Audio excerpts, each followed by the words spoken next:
Magandang araw mga kabugis, ako muli si Lito at welcome kayo sa aking channel, Madialis Garden. Ang isi-share ko naman po sa inyo ngayon kung paano natin gagamutin yung mga fungus sa ating mga bougainvillea. Kasi kung may fungus yung bougainvillea natin, unti-unti siya na kinakain ng fungus, nasisira yung katawan ng mga bougainvillea, yung mga ganito. Makikita nyo yung umpisa ng fungus, yung may mga nagbablock-block na ganyan. Yan yung fungus. Pag hindi natin natanggal yan, dyan hindi na mamumulaklak. Ng malao, natutuyot na itong katawan niya. Lumalaki itong fungus niya, nasusugat yung katawan niya. Kaya dapat yan, mapansin natin, maalagaan natin, matanggal natin. Yan ang gagamutin natin ngayon. Papakita ko sa inyo kung paano natin magagamot itong fungus. Number 1, dapat linisan natin. Kung ganito, mga bonsai na ganito, kung karaniwan, kinakapitan ng fungus ito dito sa mga puno niya. Yung mga bonsai na ganito.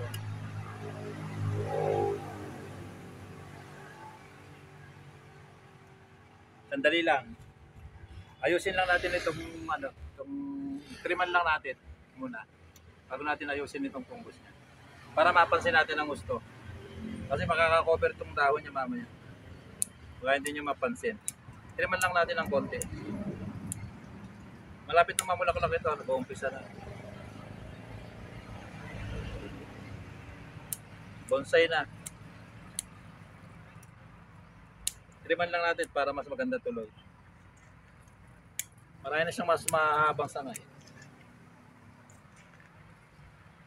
Diba? Mas maganda pag matriman.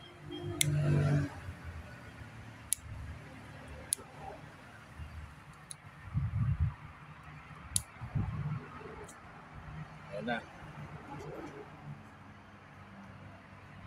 Nakita yung fungus na ito. Pakita ko sa inyo. Paikot lang natin. Papatag ko lang. Pakita ko sa inyo. Ito yung fungus niya. Ito. Kung yung brush na malaki ang gagamitin natin, hindi natin malilinisan maigi. Dapat matanggal natin dito mga green dito. Lalo dito sa may ugat niya. Meron dito. Magagamit lang tayo ng yung mga pinaglumaan natin brush, yung medyo matigas na ganito. Ginagamit natin brush sa ngipin. Pwede natin linisan yan. Pabrushin lang natin na ganyan. Mamaya pag nalinisan natin, ito yung fungicide natin. Papakita ko sa inyo mamaya, gagamutin natin ito. Tatanggalin lang natin yung mga black niya muna. Kasi yung malaking brush ang gagamitin natin dito, hindi natin makukuha yung mga singit-singit na nakasingit na black. Linisan lang natin maigi.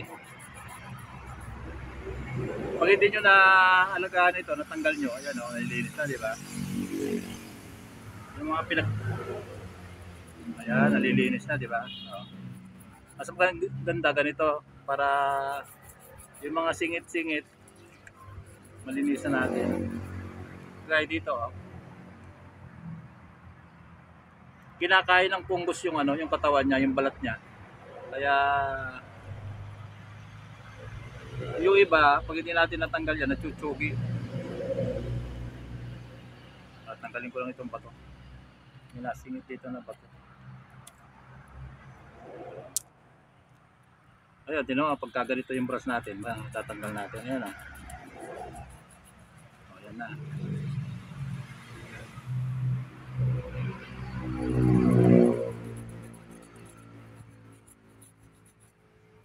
Yung mga bougainvillea nyo, yung medyo matatanda nyo ng bougainvillea, halos nabobonsay na. Kahit yung mga nasapat, pag may nakita kayo ng mga ganito, nagbablock. Walang kayo ng na brush. Ganda itong pang-brush na to. Yung mga pang-brush sa damit, pwede yun dun sa malalaki, mahaba, pero hindi niya makuha yung mga yung mga singit-singit. Yung mga naka-cover yung iba, pero ito kayang-kaya niya. Diba, ganyan malinis na.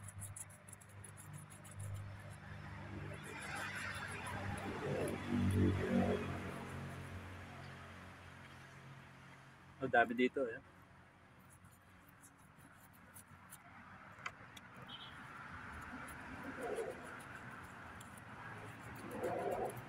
Linisan lang natin maigi. Diba, gumaganda na. Oh.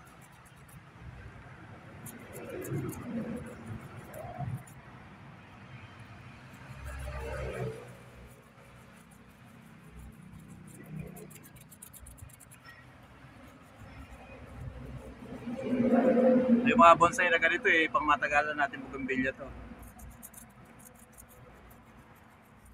Kasi maganda sa mga bougainvillea pagka nagtanim tayo, yung mga nakalabas yung mga ugat na ganito. Gandang tingnan, di ba?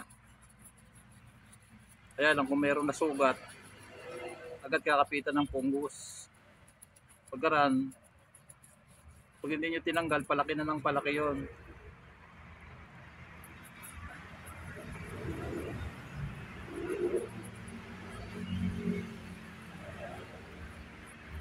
Madali lang naman ang tanggalin.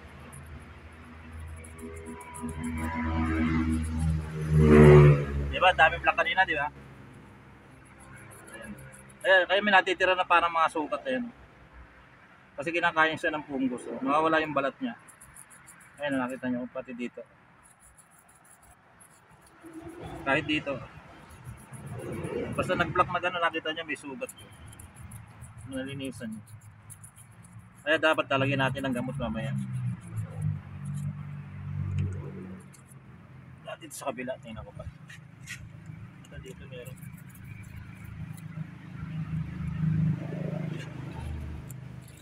Di ba malinis na? Daming black kanina dito.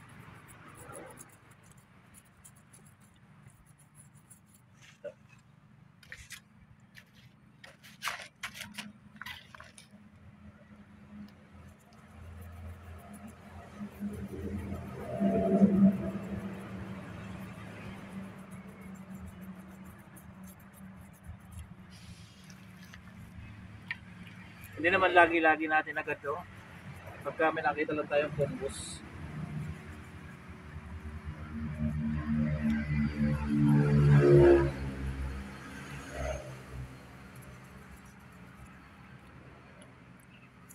Diba nakita niya magandang gamitin ito. Ay sisingit-singit natin dun sa hindi pa masyadong matigas. Hindi magagasgas yung katawan ng ano bougainvillea. Kasi malambot lang ito.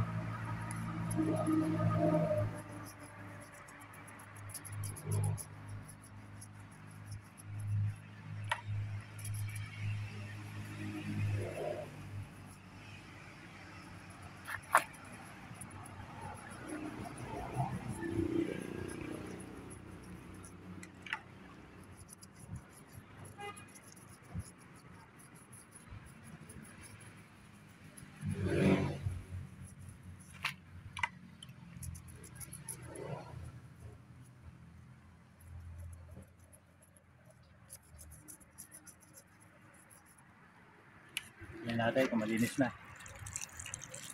Diba? Kadang nawala na yung black. Oh.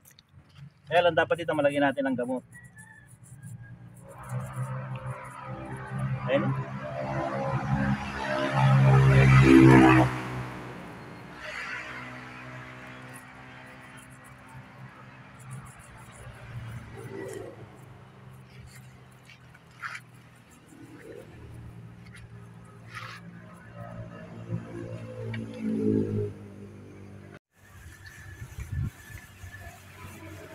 Ito yung gagamitin natin na fungicide. Kasi dati ang ginagamit ko D10. Kasi wala silang tinda na D10. Ito ang bigay sa akin. Tango. Pero nakalagay dyan, fungicide. Kaya parehas lang din. Ginamit ko na minsan ito, okay lang din naman. Makikita nyo dito kung paano yung paggamit. Dito. Ayan. Pero fungicide siya. Dito gagamitan lang natin dito kasi ito pwede yung ilagay sa sprayer, i-spray nyo. Pwede. Pagputo lang kayo ng plastic bottles, na ganito, plastic bottle. Lagyan nyo lang ng tubig. Ayan. Pag ganyan karami, kunti lang ilalagay natin. Mga 1/4 na kutsara lang.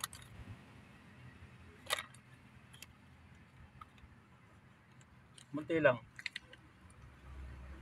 Mga ganyan lang, O kulang ano.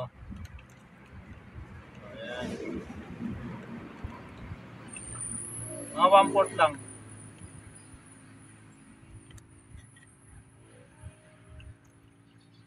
Ayan, kukulay siya ng puti na ganyan. Haluin nyo.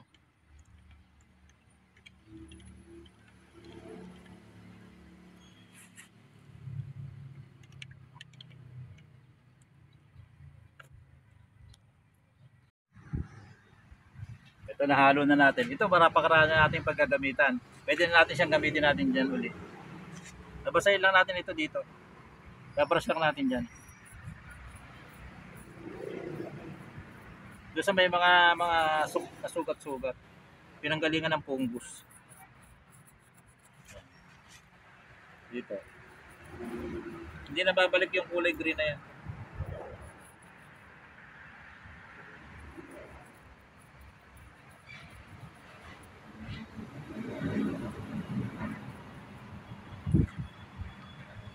Kahit yung detail, okay din. Kasi wala lang ako nabili nun. Pero siyang lagi kong gamit. Ito naman, nabigay sa akin, Tango. Yung ganong kaliit, 160 yung bilit.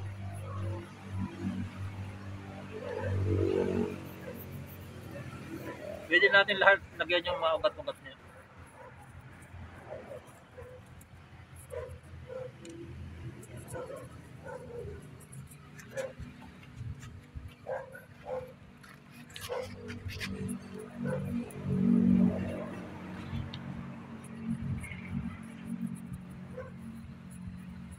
Nakita niyo pag may fungus, ayan, parang nasusugat siya.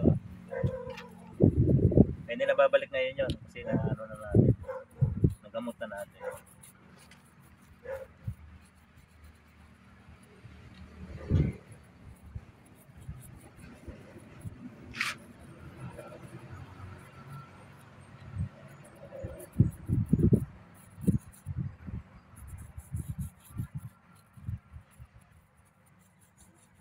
Tingnan natin lahat yung katawan niya.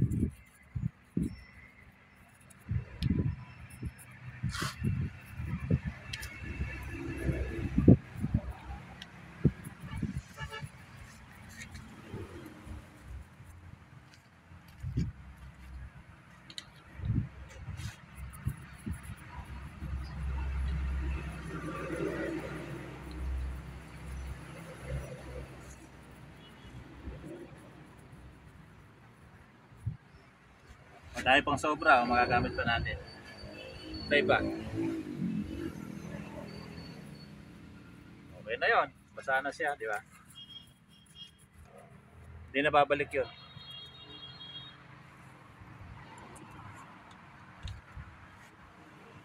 O ganun lang yung magtanggal ng fungus sa mga bougainvillea natin, lalo yung mga malalaking puno. Mapapansin nyo yan na maraming mga nag-green. Parang nagagasgas yung Pag tinanggal mo yung kulay green na yun, parang may sugat yung mga balat niya. Pag hindi natin tinanggal yon, palaki na ng palaki yon. Kaya kung minsan pag tumagal, yung natsuchugi yung bougainvillea, kaya pumapayat. Hindi na mamulaklak. Nandito na lang at maraming salamat sa patuloy na panonood nyo ng mga video ko.